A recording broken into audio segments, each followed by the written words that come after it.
रुकिए मुसलमानों, एक मिनट मेरी पूरी वीडियो देखना, स्किप मत करना मेरे प्यारे भाइयों, मेरे अजीजों, इसे वीडियो को स्किप मत करना, पूरी मेरी वीडियो देखना। अगर आप सच्चे मुसलमान हैं, कलामे पाक के लिए जरा सी भी मोहब्बत है ना, तो इसे एक लाइक और एक शेयर कर देना। आपको कलामे पाक का वास्ता है मेरे प्यारे भाइयों।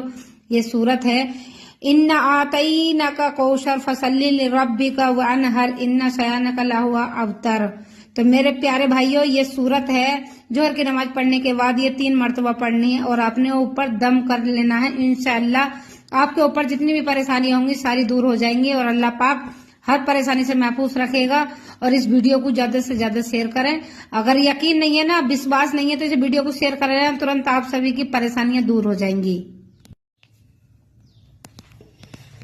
ये जो सूरत मैं बता रही हूँ गाइस आप सभी को, इसे पूरी देखना, इसकी मत करना। नहीं आपको कलामे पाक का वास्ता है मेरे प्यारे भाई, इस वीडियो को इतना शेयर करो ताकि